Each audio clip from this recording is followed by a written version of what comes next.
जय सियाराम। दोस्तों अभी मैं अहिल्या नगर से अयोध्या साइकिल यात्रा कर रहा हूँ। आज का दिन होने वाला है मेरा 12वां।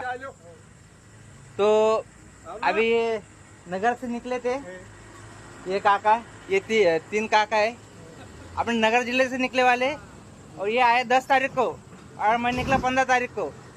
5 दिन का फर्क है। मेरे से फास्ट वो चल रही है, मैं साइकिल पे, वो पैदल है। रात में अपन जो हनुमान मंदिर पे गए थे, वो हनुमान मंदिर पे रोके थे। ये माझ्यापेक्षा जास्त फास्ट चालले काका तुम्ही। आता मी सायकलीवर आहे, पण तिघ जण आहे। चांगला आहे, खूप आनंदाची गोष्ट, मला खूप चांगलं वाटलं। पण एक हैराणी झाली, मी सायकलवरून असून सुद्धा एवढं फास्ट चालत नाहीये, ते माझ्यापेक्षा फास्ट चाललेत। 5 दिवसाचा फरक आहे। सकाळी मी त्यांना 7 वाजता तिथे मी स्वामी विवेकानंद हायस्कूल आहे तिथं पाहिलं होतं।